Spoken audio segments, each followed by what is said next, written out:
If you're a real estate agent, you don't have any listings right now, you need to watch the rest of this video. In the next 34 seconds, I'm going to tell you how to get at least one. Helping people understand and teaching people things that are interesting is marketing. If I could only spend money on one audience, it would be on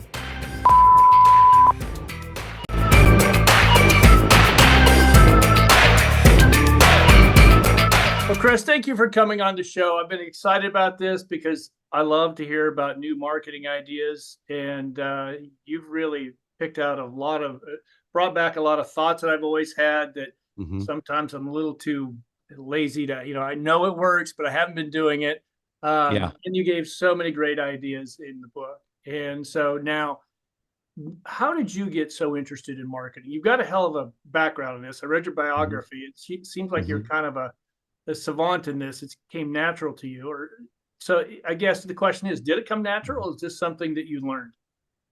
I never went to school. I failed out of business school, so I definitely didn't learn it there. And I started my career, as you know, in the book, in the boiler room as a phone sales guy. And I've always done sales, and I think it's an important part of cracking the conversion code is that if you're not great at sales, marketing's not going to help. You know, the funnel leads to a conversation. So I just have always been big on like make sure the sales axe is sharp. But to answer your question, I was a traveling software salesman. I worked with residential real estate agents. There was a software, which I'm sure a lot of commercial real estate agents have heard of it too, and probably tried to use it as well, called Top Producer. It's like the OG. The guys that invented it were brothers. They didn't have a way to organize their contacts, so they built it. Canadian company. It just kind of blew up, and then Realtor.com bought that company. And so I was going, office to office, teaching people how to use a CRM, and there just wasn't enough time in the trainings to cover everything. And then beyond that, it was just weird. They were so much more interested in the stuff that I knew about, like Facebook and Google and Twitter and YouTube. And so we'd always kind of get side railed into these conversations about like iPhone and apps and all these other things. So all I did to kind of start my marketing career was I put every single person I met for 3 straight years in a CRM, and I would send them emails that were helpful, like tips and tricks, some of it, how to use the software that I sold better. But some of it was more like, here's how to use what you bought from me in a Facebook post or in an email campaign. And it ended up blowing up because I started with just email marketing. And then I didn't, you trying to put a video in an email, and the only way to really do that was to put the video on YouTube. Right. And then eventually I was like, you know what? I'm just going to put this advice publicly on a Facebook page. So I started a brand called Tech Savvy Agent, and it just exploded. I had, 30, 40, 50,000 followers, what felt like overnight. Just practical tips. Now you have to remember, I know commercial real estate agents sometimes are slow to adopt technology. Residential agents are as well. And this is like '09. So this is fairly early when it comes to social, mobile, just tech in general. And there was this big line in the sand between people that were thirsty and excited and pumped about the stuff that I was teaching. And then there was this other part of the industry that was like, this stuff, it's a belly to belly people business. This stuff, is hype. Right. And so there were, you picture there's a couple people per office that were tech savvy and loved tech, but the majority of the top agents did not. So it was kind of this line in the sand moment. And obviously technology ended up winning, and social media ended up winning, and iPhones replaced Blackberries, and MacBooks replaced PCs and all these other things. But my marketing, and this is something everybody listening can do, helping people understand and teaching people things that are interesting is marketing. Yep. So that's all I was doing, was I was teaching things that I knew that other people didn't know. And that is what now they call content marketing, right? Mhm. Like Yeah. it's marketing that isn't trying to sell you something. Right. Whereas traditionally, marketing was basically advertising, right? Marketing was an ad to get a customer. Mhm. So with social media, what we learned very quickly, and I'm sure you had friends on Facebook and people that you followed, that it was like, turn that account off, right? Like Yeah. mute that person because they were trying to sell through social. So yeah, my marketing began. I was marketing myself. I was marketing my knowledge, my personal brand. And then that's the beauty of the internet. Oh, yeah. Every single think about this. Every post we make in most cases online, there's the equivalent of a massive room full of people that see it. Yeah. You might only have 800 people, right? Only that Mhm. see your post. But man, you get on stage in front of 800 people and you would think you were a rock star. So the internet and the beauty of technology is just that it allows people to scale their expertise. Right. You were with Dan Gilbert for a while too, right? What were you do? You were doing, I guess, Quicken Loans then, now Rocket Mortgage. Yeah, Quicken Loans. Worked in Cleveland, right down the street from the Quicken Loans arena, which now Right. everything's Rocket Mortgage. And he has, the way that Quicken Loans became the number one lender in the world was through boiler rooms of inside salespeople calling 100 leads a day, having 5 conversations, pulling 2 credits, sending one loan application, and getting one back. And what I learned there was systems Yeah. and technology. That they had built their own CRM called Lola. You had to log into like what was called Lakewood, which was where you'd go to Fannie Mae and Freddie Mac to get the approval. They would have blocks during the day where they knew their radio ads were running in a certain part of the country, and the radio ad call to action was to call. So Mhm. they'd have all the top bankers, stay off the phone during that hour to handle the inbound calls. They were buying leads from lead providers, which, Sure. a lot of people don't want to do that, but, lower my bills and bank rate and some of these other places, they were getting any and every lead they could. They were sending it over to a call center. And it was early. Like there were people that were like, definitely didn't want to give you their social over the phone. That was a Sure. big one. And then people didn't even think it was legal to sign documents electronically. This was the first time for every Yeah. person I talked to, is the first time they had ever done an e-signature. So it was super early days, but Dan Gilbert is, quite frankly, he's a genius. And the one lesson that he taught me that I think everybody that listens or watches this can really remember, so easy to remember, is about how human beings communicate when they want to elicit an emotion. Okay. And we know that to get somebody excited enough to want to buy from you or to work with you, you have to have a lot of enthusiasm. And so he broke down this chart where 55% of human communication is actually tone. It's not words and it's not body language. Body language is actually a big chunk of it too. 38% is body language. The epiphany was that 7% is the words that you say. So he wanted us to really understand that, like, you're in a call center and you're on the phone. This ain't Skype. This isn't like Can't FaceTime. see you. Yeah. They don't see you. Yeah. And so to make up for the fact that they can't see you, your tone has to be enthusiastic. You have to sound smart. You have to sound excited, Mhm. because everybody in the whole company had the same script, but not everybody had the same number of loans each month. Yeah. Well, cadence too, right? The Mm-hmm. cadence of how you're saying it. You hear new people that get on, they go so fast, That's when you right. start cold calling. And, Yeah, that's their tough. words per minute. That's actually research in the book. People's words per minute go up when they have to talk about something like price or terms or next Yeah. steps. And I'm from the South. I'm from a small town in Florida. I don't have necessarily a Southern accent. Some people might think I do a little bit, but if they met my family in Alabama, they would know that I don't, compared to a real Southern accent. But I've always had a little bit of a slower cadence to to my speaking. I was never in a hurry. I never talked super fast. And I do think that helped a lot. You're trying to build trust with a stranger. Yeah. That's the key to making the internet work for you, is just, can you get people that have never met you to trust you enough to reach out, call, DM, etc. Mhm. And so, yeah, with, obviously with things like this, with video, it's helpful. I mean, you see how expressive I'm being right now. I Yeah. can't help myself. Sure. Yeah. But I think for a lot of people, um, the idea that a stranger would hire them is still a foreign concept.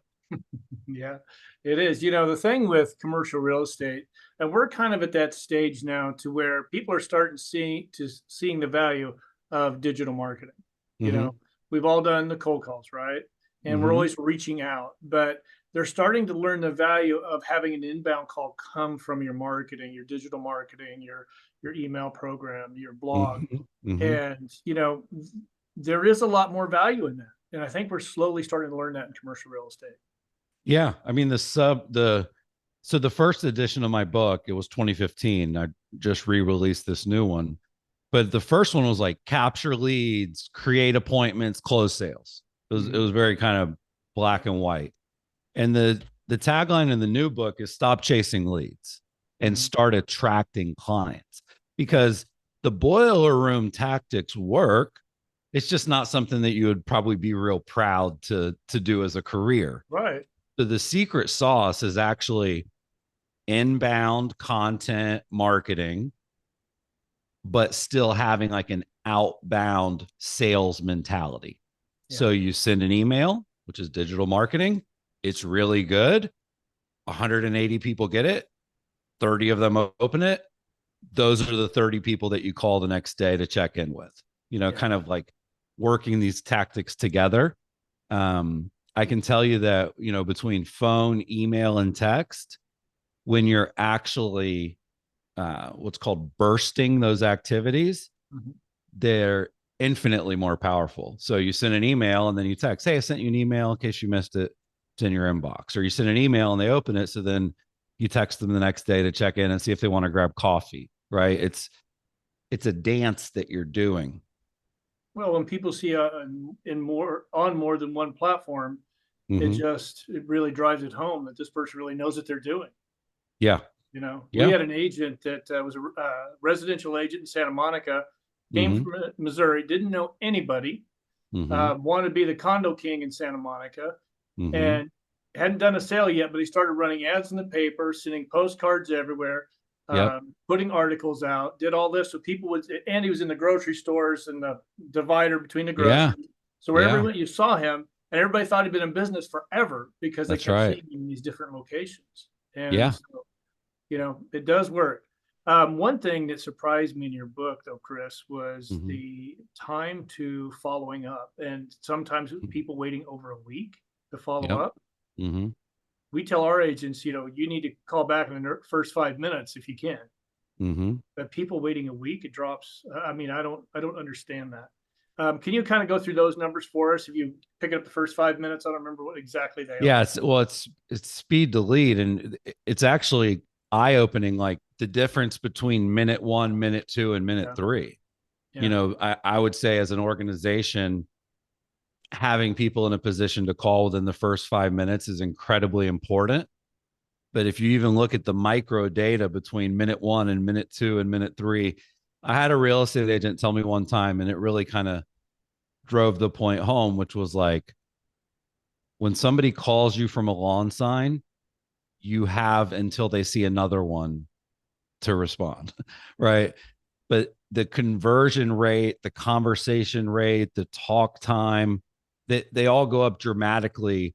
But you want to be first and best. That's kind of the thing, is like, you can be first, and then if you sound bad on the phone, or you don't have the right scripts or right. conversation structure, it doesn't really help. But one thing, because I know a lot of times, let's say you're at a showing of a, industrial complex, you're going to be there for probably 30, 45 minutes, walking around a building. Well, what do you do when that happens, right? How are you going to call somebody back that reaches Yeah. out Mm-hmm. while you're busy? And that's where things like automation and text messaging and even some of these call services, like if I were in commercial real estate, I would never have a missed call. Yeah. Never, because there's too much money on the line. You do Yep. so much to get the call, you can't miss a call. So we used to use a service called Ruby the Receptionist. And it's basically like if your phone is ringing and you don't pick up after the third ring, on the fourth ring, they answer it to say, "Hey, I work with Joe. Sorry he missed your call, but I wanted to see if you need anything." Just having that person there. And then the other thing that's been incredibly powerful is automated text messages for when you get a new lead. So let's say you get a lead from, LoopNet, maybe agents that I work with from Zillow, whatever the source is. Mm-hmm. If you can text them immediately, even if you can't call, the them replying to that text is almost 100%. Yeah. So, and you can do clever things with merge codes. I talk about this in the book, but the the template for that text would be like, "Hey, first name, um, I just got your information from lead source name. Mm-hmm.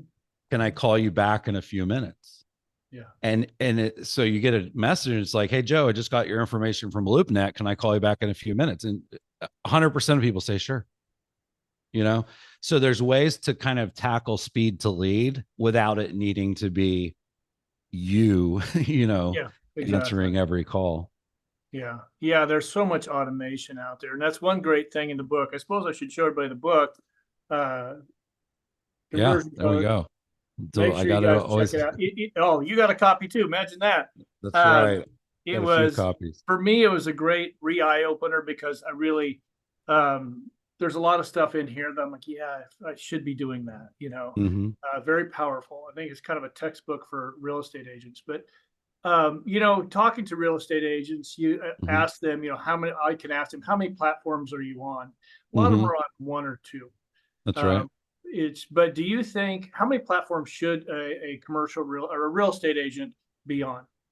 Yeah, well, what I would advise is a couple things here. Number one would be, what platform do you like the most? Like, what do you organically use? So, as an example, if you're just drawn to Facebook and you're on Facebook every day, you're always posting and scrolling and commenting, then that's a no-brainer to make that a focus because there's no friction. You're already doing it.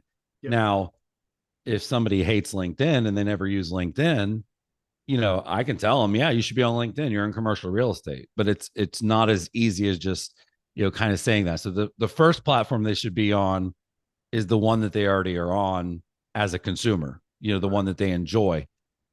I believe, and I don't believe that you should be everywhere per se, Mhm.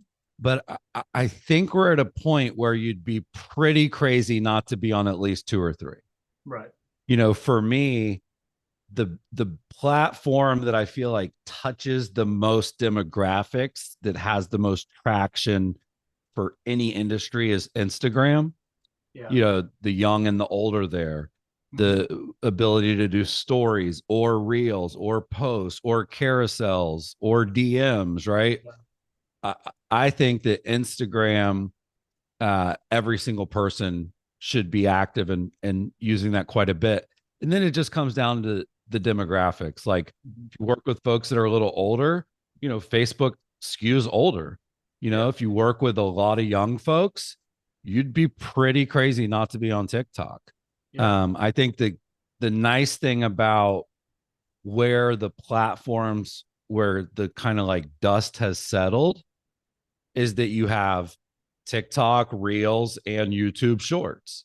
Mhm. So if you invest in your time and effort into short vertical videos, then by creating one, there's three places that you can put it.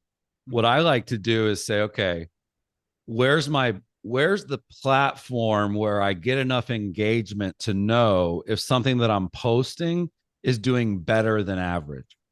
So Yeah. let's say when you post on Facebook, you usually get 5 to 10 likes. And all of a sudden you post something on Facebook and it gets 100 likes. Well, you should let that dictate and say, okay, I need to put this somewhere else. Like with tweets, I do this all the time. If I do a tweet that gets X amount of likes, I screenshot it, make it a square, put it on Instagram, and I can literally call my shot. I can like guarantee that it'll do well. And what that speaks to is that you might not be everywhere, but there are people that would work with you that are everywhere. Mm-hmm. But my advice would be to kind of master one platform, get really good at creating content for that one platform, and then repurpose it strategically on a few other platforms. I don't know if you've ever heard of like Charlie D'Amelio. You Yeah. know who she is? Yep. She was the first TikToker, with 100 million followers. Yep. She's literally like the TikTok girl, right? Well, go look her up on Twitter and go look her up on Instagram and go look at her YouTube channel. And now she has a freaking Hulu TV show, Oh, right? Like, yeah. if you are really good and people are drawn to your stuff, you'll end up building a following anywhere and everywhere. Right. But I do think sometimes people are sort of like average everywhere instead of excellent in one place. Yeah, I think that too. And it's if you're really good at one, then you really want to go after. But one thing I see when people do that is you go look at it and Mm-hmm. they haven't filled out their profile. I mean, they're good at putting some content out. So they're drawing people there, but they haven't done their profile out properly. Mm-hmm. And you want that profile to, when you look at it, you can kind of see just by looking at it that I know what you do and where you do it. Yeah. Well, I mean, your bio on these social media sites is in many ways the equivalent of a website, Yep. Because people are going to see your stuff in their feed. Yeah. And then when they get eventually, it's like, oh, who is this guy? Right. I like his stuff. Yep. You're absolutely right. The bio has to be strong, call to action, links to all the right stuff. Yep. Let them know why they should follow you, what the kind of stuff is that you share.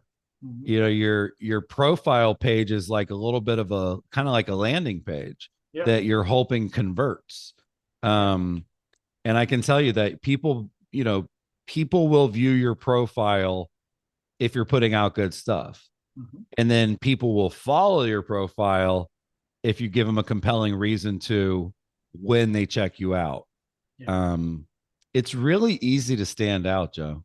It is, I especially mean, in our yeah, industry, yeah. commercial real estate. Mm-hmm. There's not. It's just now we're starting to have an evolution of digital marketing, Mm-hmm. and so there's a real opportunity for somebody in our industry to really Mm-hmm. excel and just print Well, it's money. like the condo king, right?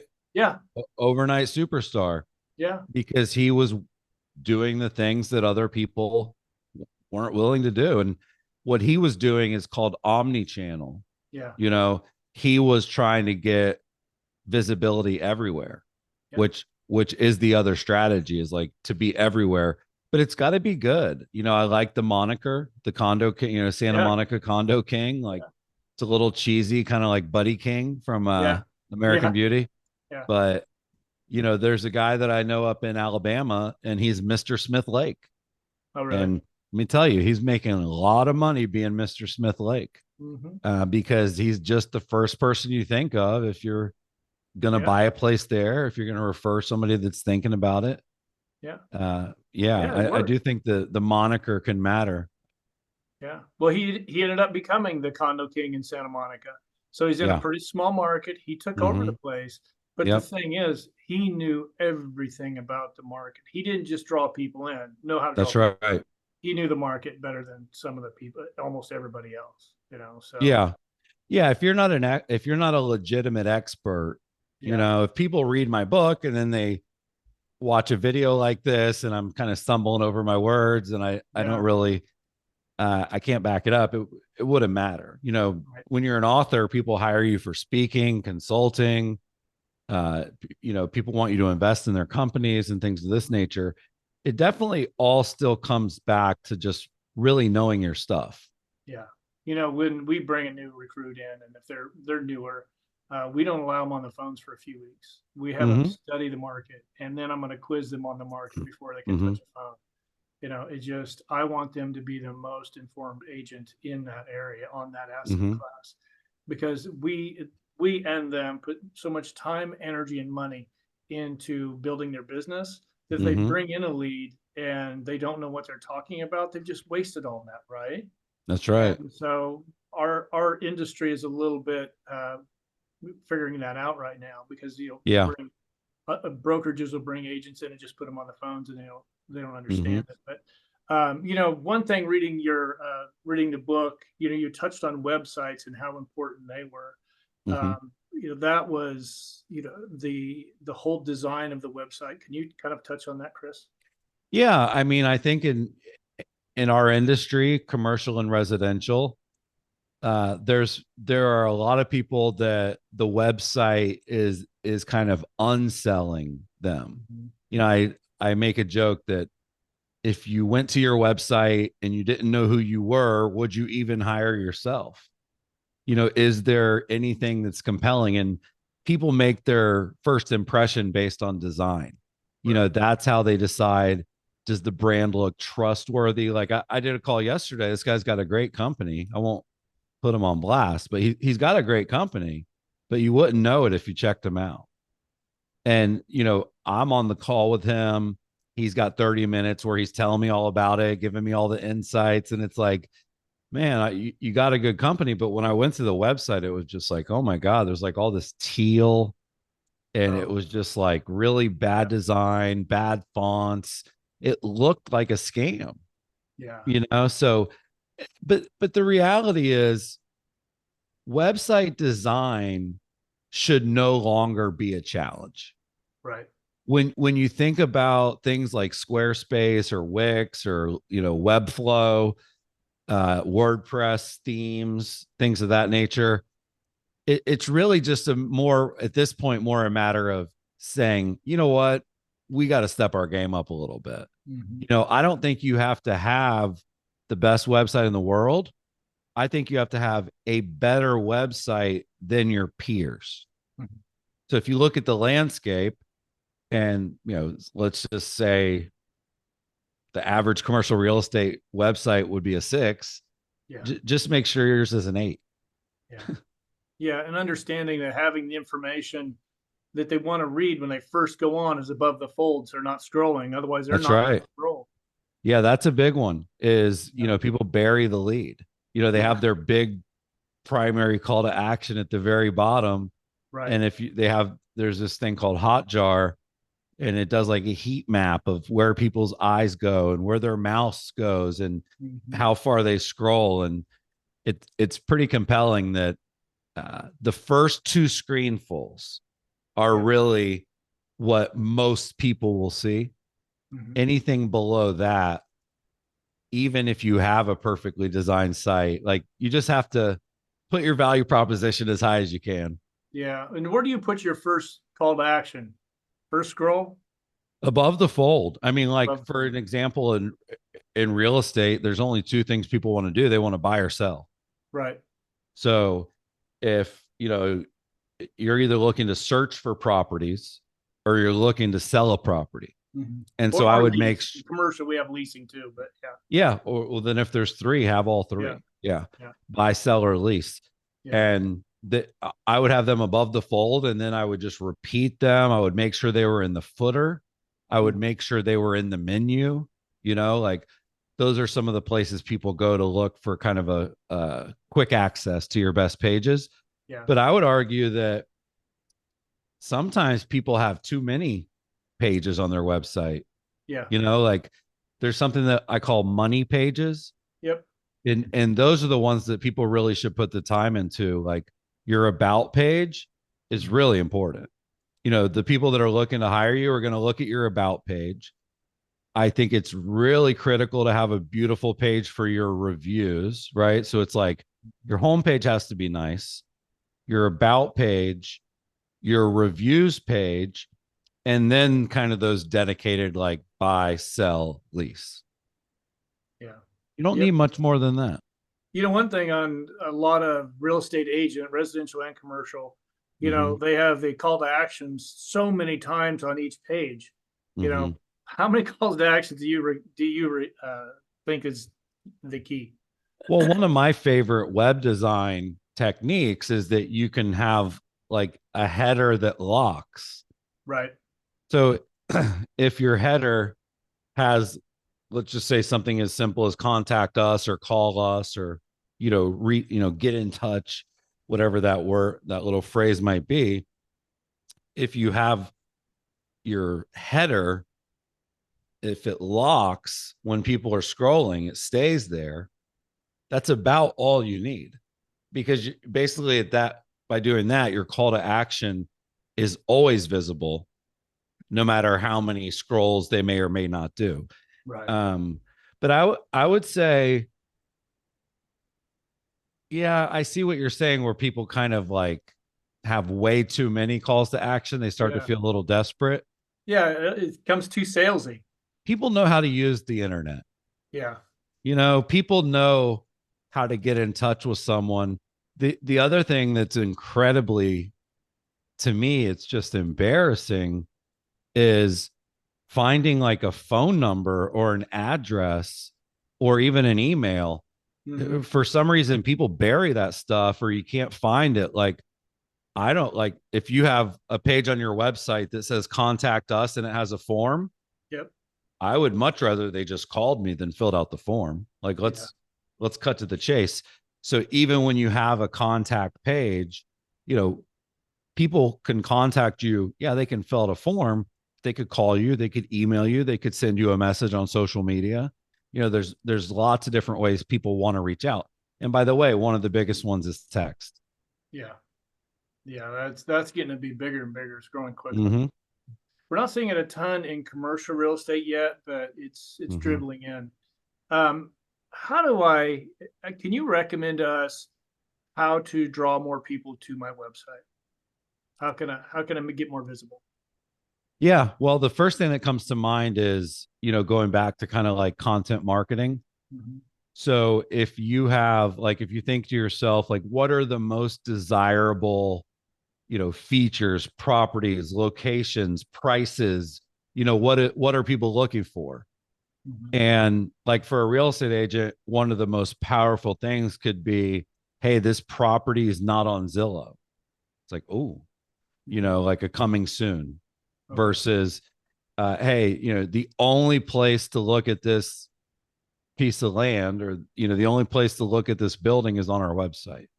Yeah. That's really compelling because it's exclusive or it's Yeah. scarce.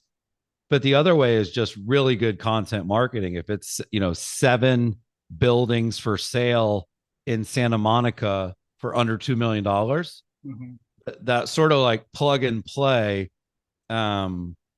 6 buildings with a lot of parking under 3 million near Beverly Hills. Yeah. That kind of listicle type stuff Mm-hmm. can perform incredibly well. Yeah. So it could be, you could use things like the size of the building.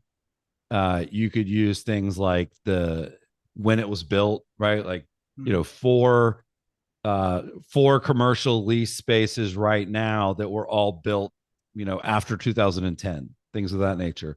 So it's really just kind of, I think a lot of times commercial agents, they know like what the market's looking for, what the market wants, just a matter of creating content around those types of filters. Yep. And then the other kind of hack would be, when you do some of this stuff that's a listicle, email marketing, in my opinion, is the quickest and cheapest way to get people to your website. Yeah. So if I've got, 5 buildings in this area at this price, I might only put like 3 of them in the email, Mm-hmm. and the call to action becomes to see the other 2, click here. Okay. Or I might leave something really important like the price or location Mm-hmm. out of the body of the post. So if I'm on Facebook and I want to run an ad, Yeah. Well, if you give them every possible thing they need to know, you're not giving them any reason to kind of bridge the gap and go to your site. Right. But if you say, hey, here's the building, here's the square footage, here's the amenities, here's the general location, for the price and address, click here. Mhm. That's a really powerful way to get people to your site. Oh yeah. What do you believe? What about an ebook? You like those as well?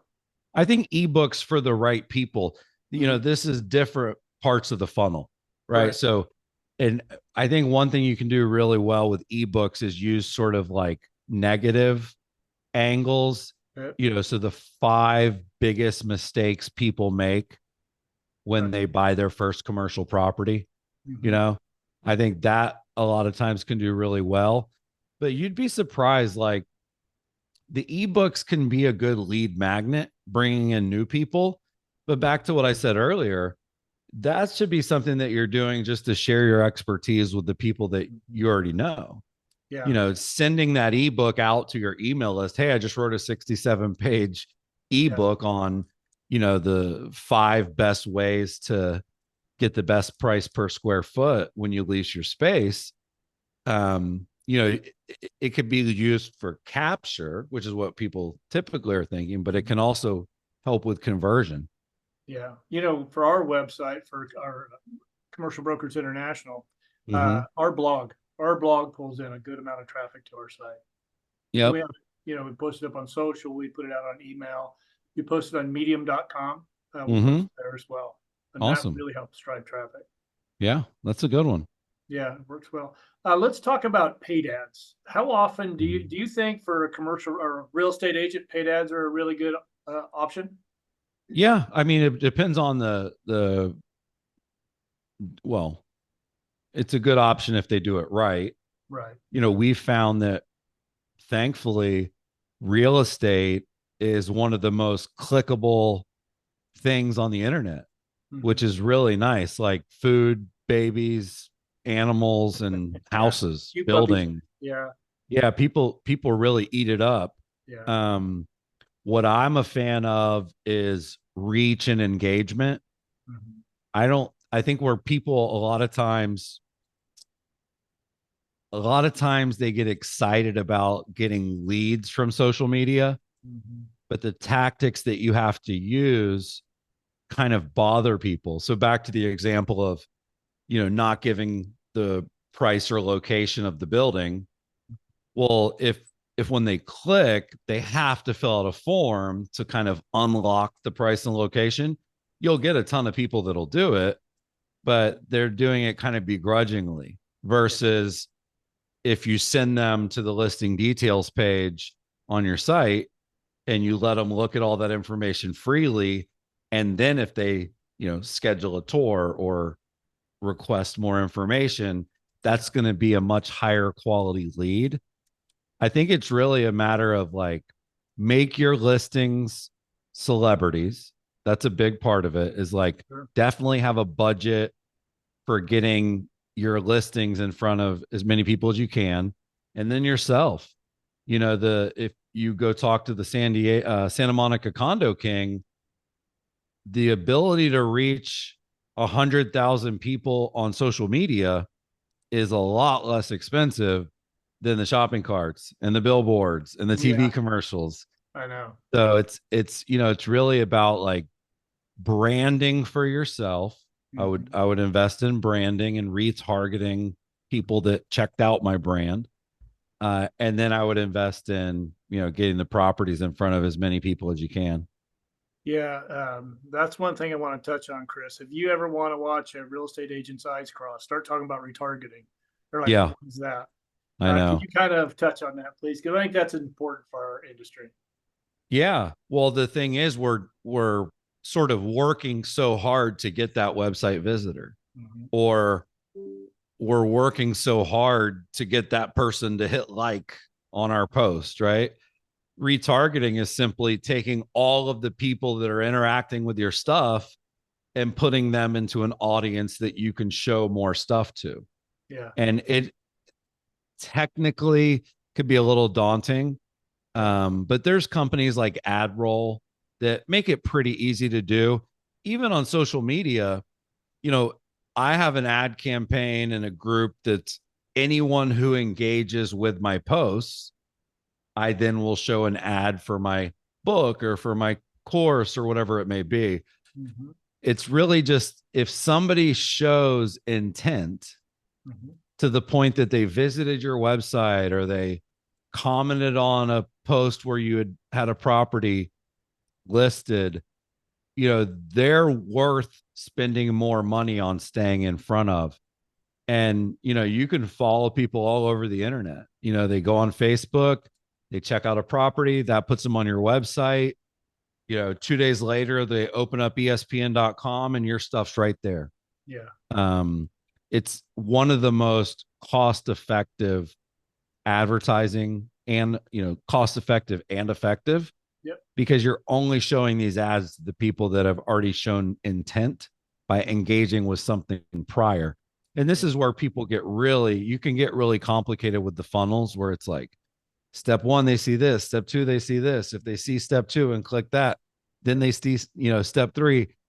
It, sometimes I think people overthink it or Yeah. they think it's too complex. But if I if I could only spend money on one audience, it would be on the retargeting audience for Yeah. sure. Yeah. Very valuable. Mm-hmm. You know, one thing that we're talking about in our industry is you talk to an agent and they go, I said, how's your marketing coming? Oh, I don't have the time. Mm-hmm. I think you and I both know that this doesn't need to take a lot of time. It just needs to be Mm-hmm. consistent. We push them on, just document your day, Yeah. documenting your day and Mm-hmm. showing your market and what you're doing. But, what would you say to somebody that just says, I don't have the time? Yeah, that one does come up quite a bit. So I look at it as there's two buckets of people. People that don't have time and people that don't have money, right? Right. If your time is at a premium to the point where you can't even spend a couple hours a week to market and promote your business, Yeah. then you should financially be in a position to bring on someone who can. Yeah. You know, you don't have to be the marketer, you can hire a marketer, right? When you think about what's happening with AI, the amount of marketing that you could create in an hour or two is a month or two's worth of marketing, you know, kind of written and optimized for you just by giving some pretty basic commands.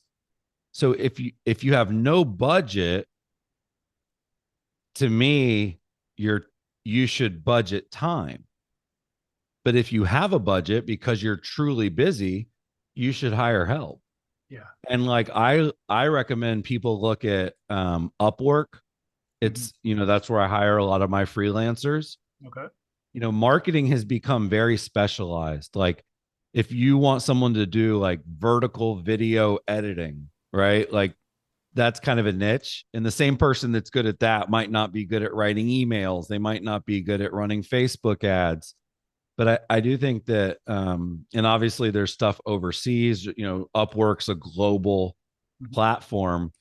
So I would recommend just thinking of it like if I'm too busy to do marketing, that better mean that I'm successful in making money.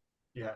Because if you tell me that you're too busy to do any marketing and you can't afford to bring on someone to help you with it, Yeah. then I would have to really evaluate if you're spending money on if you're spending your time on the right stuff. Yeah.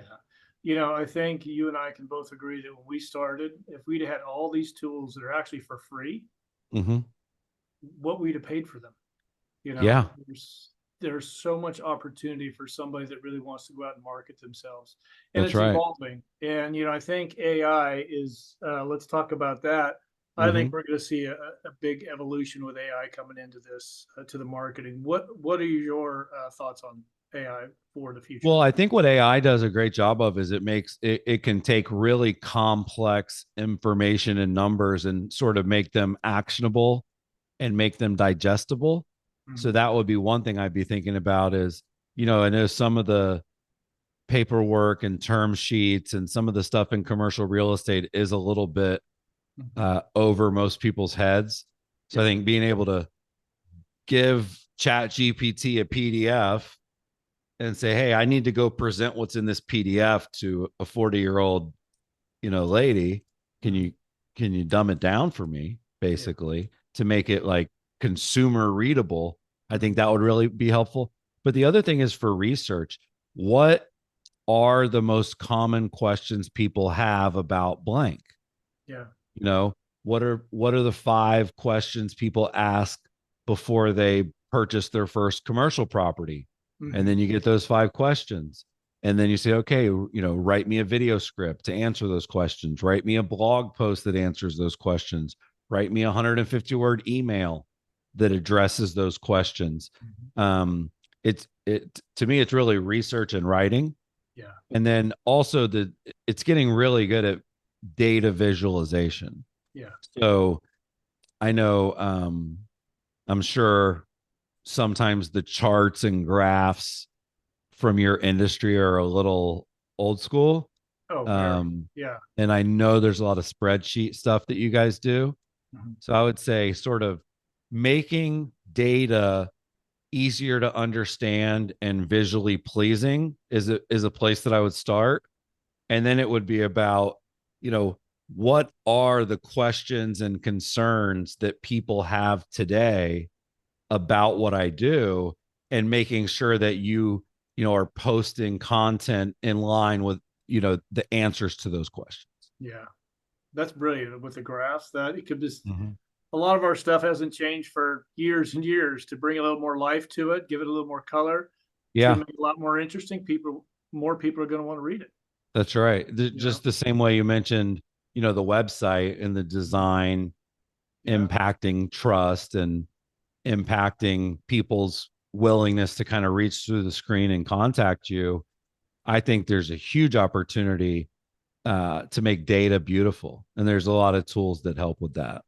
Yeah. Yeah. You really got me thinking when you were talking. I'm thinking, man, for blog posts, Hmm. because blogging is so important in our industry Yeah. uh, to drive people. Guest blogging. Do Hmm. you recommend guest blogging pretty Yeah. regularly? Yeah. Yeah. I mean, I've done it regularly myself. I've, Yeah. at some point worked with PR firms that, help you get your content in Forbes, Fortune, entrepreneur.com, some of these big publications. Um, Inman News is a big website in the residential real estate space. So there's times where, I'll write something that I think is really great. And if I just want to get in front of a different audience, I'll just say, hey, you guys can have this. If you want it, let me know in the next 2 days. If not, we're just going to run it on our site. I think it's about strategically guest posting. You Yeah. know, it's really hard to build an audience. So the people that have built audiences understand the value of really great content. So Yeah. if you think you're really good at, you know, shooting videos or writing blog posts, but you don't necessarily have a huge following, then yeah, like you almost would be better off, using Medium, like you mentioned before, Yeah. where there's already like a built-in reader base. Yep. Um, and even now with some of the tools on LinkedIn, LinkedIn can kind of like be your blog. Yeah. And as opposed to back in the day, you would, publish a blog post and then it's like, all right, here's the link, Yeah. go find some eyeballs for it. Yeah. Some of these internal, content creation tools like LinkedIn Post, Medium, they've already got an audience of readers, which is really attractive. It sucks to write something and your mom and your wife read it. Yeah, it can be a little disheartening. Now, when you want to submit to one of these publications, do you Mhm. just find somebody to submit it to? How'd you figure that out? Yeah, I mean, one of the best ways is to just DM them on social media. Gotcha. Can you point me in the right direction of who I should send this guest post to? Yeah. But media companies are always looking for tips and inquiries, press@inman.com, stuff like Yeah. that. They're Yeah. not too hard to find. Just really about making sure, that you send them something that's unique and original that hasn't already been posted. I think Yeah. where a lot of people mess up with this is, you know, they publish something for their stuff and it does really good. And then it's like, hey, do you want this article that we did? It already did really good. Yeah. And it's like, well, not really, because you already ran it. Like they want unique original content. They don't want to just post what you already posted on your blog. Yeah. And they don't want something like if I'm going to write something about Beverly Hills, and Mm-hmm. well, maybe not Beverly Hills, they might pick that up, but Inglewood, and they just Mm-hmm. Santa Monica, something very localized. They may Yeah. not, national publication may not want to pick that up, or Yeah. because I mean, they can pick that up. I think there's a lot of like, I mean, here we have a Facebook group called the Avalon Voice. Mm-hmm. I mean, it is massive, vibrant. There are, thousands of members, tons of posts and engagement. Even providing quality content to them. So like Yeah. instead of going in and posting it yourself and looking like you're spamming the group, Right. you can go in and find the admin and say, hey, we just wrote this article with 8 of the best restaurants, you know, within a 15-minute drive of Avalon. Would you Mm-hmm. mind sharing it with your audience? Yeah, exactly. What Mm-hmm. about a Facebook group or creating my own Facebook group? Is that a good idea? I mean, I don't think they're that time consuming. I've never done one, so I'm not really Mm-hmm. sure. They're not that time consuming, are they? Well, it depends on, I mean, if it gets big and popular, that's a good problem to have. You can Yeah, always true. find other people to help you kind of administer the group. Right. It to me, it's really about like, does it solve a need in the marketplace? Right. So like I'd have to do some recon and searches, but like if there's not a Facebook group where somebody's sharing like commercial real estate deals in Los Angeles, it's not a terrible idea to start one. But if there's already 12 of them, Yeah. you're probably better off to become a active contributor to the ones that already have traction. We've managed Facebook groups for years, and sometimes like there are members of the group that are just so helpful. They're always posting helpful stuff. They're always replying, Yep. to people's questions that they can really make a name for themselves, even though it's not their group per se. So I would say where I would start would be, being really active in the Facebook groups that are already, kind of around your niche. Mm-hmm. But then you will find sometimes like our first Facebook group was called, very dull name, but it was Tech Support Group for Real Estate Agents. And the idea was that people are always asking us questions about tech and how to use it. But over time, about half the questions were more about like, is this worth it? Hey, have you guys ever, bought this product and did you get an ROI, right? Things of Mm-hmm. that nature. Yeah. So we were kind of like, you know what? We really just want the tech support group to be tech support. So then we started another group called What Should I Spend My Money On? And that group, exploded and had tons of members overnight because Right. there was clearly a need for a separate group that addressed that. Yeah. So let's say back to the Avalon example, um, if hypothetically, you know, 30% of the posts in the general Avalon Park group are about like traffic or Mm-hmm. taxes or, schools, then yeah, you might want to start the, Avalon Park parents of high school kids group. Right. You know what I mean? Like Mm-hmm. there's definitely niche groups that can do well. But I think for most, you said how much time does it take? It takes a lot of time to get one up and going and doing really good. And then, you suffer burnout. You Yeah. know, it, if it's just one more place you got to post and one more thing you're going to neglect, then by all means, just take advantage of other people's groups. Yeah, I think we do see a lot of burnout across the digital marketing platform with a lot of Mm-hmm. the agents. They're not getting the ROI that they're wanting, and they Mm-hmm. just don't see the value in it. And a lot of it's just the quality of the content they were putting out. They would have, Mm-hmm. and they were starting to grow, but they just weren't learning. Looking at the analytics, see what's working, Yep. Do more of that. A lot of people don't think about doing that. And it's really not that hard to do. Yeah. Just you have to find what's working and really double down on it. That's absolutely right. Listen to the algorithm Yeah. because in for me, like obviously with my book, it's very practical, tactical, X's and O's. Yep. But on social media, what I've noticed is that stuff that's a little bit more like inspirational or motivational or like, I've kind of become like a champion for real estate agents. Yep. They have a bad reputation. People think they're lazy and overpaid. And I just know that's not the case with a Yeah. lot of the people that I've met. So the content that I put out where I'm basically, giving real estate agents props or, patting them on the back for the hard work that they do, it performs infinitely better Yeah. than a tip or a trick. Yeah. And so I've just sort of, even though I would prefer if I only posted tips and tricks, I'm listening to my audience and they're Yeah. telling me we like this stuff more. So now I'm doing more of it, almost doing only that, quite frankly. Yeah. Chris, do you use Reddit?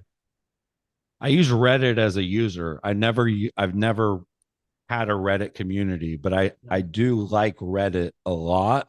Okay.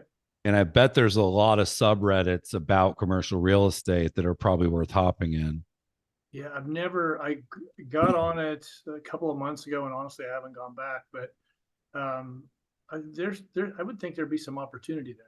Yeah, Reddit and also I think Quora.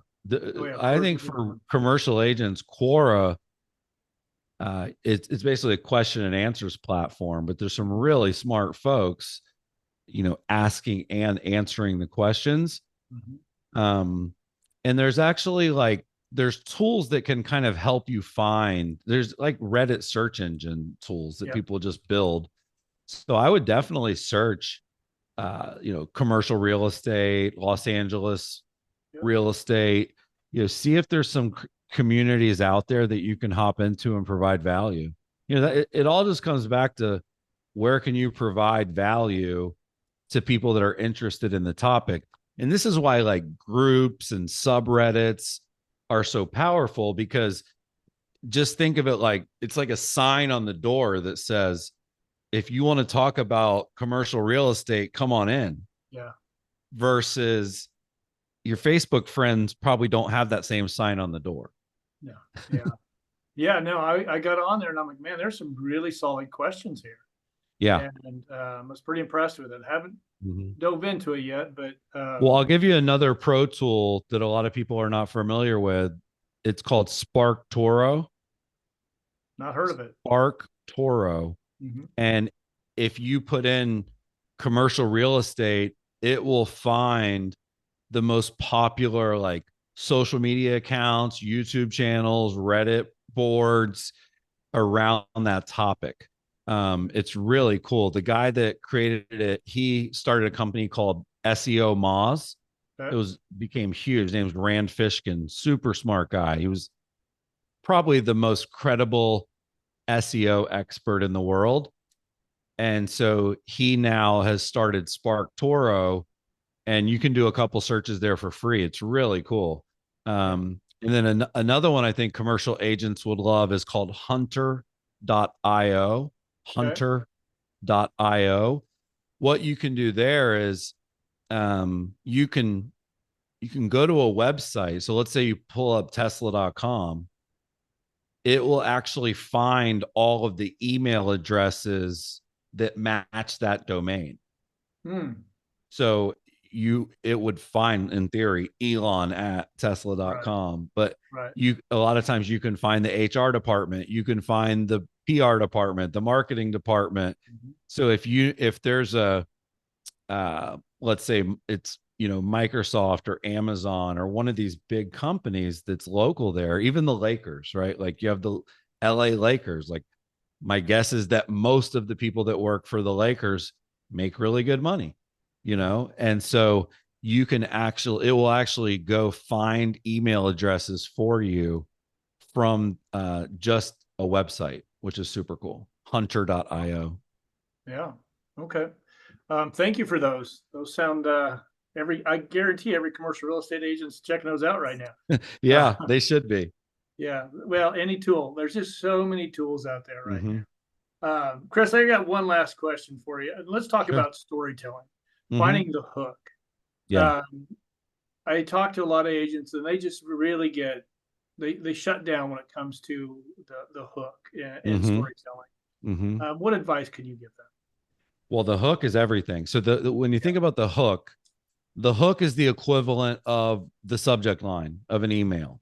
The hook is the equivalent of the title of the blog post. Yeah. More frequently, when people think about hooks, it's the beginning of a video. Mm-hmm. So you have about 2.5 seconds to hook somebody in. Yeah. And what I find a lot of people where they make a mistake is they almost do like an introduction. Hey guys, it's Joe here. I got another Mm-hmm. quick tip for you about da da da. Like, no, they've already Yeah. scrolled past you. Yep. So I actually got media training back when I was with Inman. And the way they describe this, it really is easy to remember is start with dessert. Mm-hmm. Start with the most interesting, compelling thing that you can. Yeah. Don't start by introducing yourself or, hey guys, hope you're doing well. It's a beautiful Wednesday in Santa Monica. Da da da da da. Yeah. Like you kind of want to like start with the ending and then go back and kind of work your way to that point. Yeah. So like if you're a real estate agent, you don't have any listings right now, you need to watch the rest of this video. In the next 34 seconds, I'm going to tell you how to get at least one. Yeah. It's really that sort of stat headline, Yeah. story. I mean, I'm sure there's great, you know, this mall's been abandoned for 7 years and they're thinking about reopening. Wait till you see this place. Yeah. You Drive-through just have site. to sort of puke out the gold at the Yeah. very beginning, Yeah. and then people will stick around. And I really like the tactic. I picked this up from a guy that does a lot of TikToks that do well, which is like, this kitchen is ridiculous. I'm going to show it to you and it's only going to take 46 seconds. Let's go Yeah. see it. Like kind of like really leaning into like how short the video is. But Mm-hmm. in today's world, getting 46 seconds viewed is a lot. Yeah. There's a guy just started hitting it big. I think it was on TikTok, Mm-hmm. and he does speed run-throughs of a home. Yeah. He'll start at the front door and he actually runs through the home. It's you know, it's not. I Yes. mean, he's got it done professionally. Yeah. He gets you through the entire home in like 56 seconds. That's right. Yep. People And watch by the that. way, you can have the longer version on YouTube Yeah, for people that exactly. want to see the whole thing. But Yep. I say in the book, there is a microwave mindset. People's attention spans are lower than ever. So Yeah. you have to respect that. Think about Geico. I don't know if you remember, but for years, Geico said 15 minutes can save Yes, you 15% or more. They don't say that anymore. that's true. God, I forgot all about that one. 15 minutes sounds like a long time to Yeah, have to doesn't it? figure out if I can lower, it's like their new ad would be in 15 seconds. We'll let Yeah. so Yeah. you have to really adapt to that. So I think if whether it's a quick walkthrough of a building, what a Yeah. lot of people use for that, by the way, is a really easy to use tool called CapCut, Yep. where you're filming it and then you're voiceovering it later. Yeah. He's not running through the house talking Right. at the same time. Yeah. He's running through the house and he's not even running through the house. He's walking He's through, just walking speeding through up. it and then he Speeding up. speeds it up in post production and talks over it. Yeah. And that does work really well. Yeah. I And you think could I even saw use that. that if it's like a local community event or, if you're showing Yeah. a church, yeah, the shorter the better. Yeah. Yeah. No, it's that I saw reposted on a couple of big influencers just reposted it. Go, this is brilliant. That's right. So, Mm-hmm. you can get creative. I think there's just such an opportunity in the commercial real estate industry right now. I'm part of Commercial Real Estate Influencer Summit. Mm-hmm. It's 150 commercial real estate agents around the country that really embrace digital marketing. And I tell you, you hear some of the stories about how these people are still busy. when we're in a down market. It's That's because they right. cast such a wide net now. Their net Yep. is, they're not just cold calling every day. Hmm. Leads are coming into them, and they're making sure they follow up, which really is a recipe to success in this industry. Chris, thank you very Yeah. much for coming on today. No problem. Thanks for having me, Joe. I'm going to put the book back up again. We're going to put the link down below, and so people can go find it, pick it up, and I hope that they will. And thank you so much for coming on. And for those of you watching, if you could, please give us a like. And if you haven't done so, make sure you subscribe.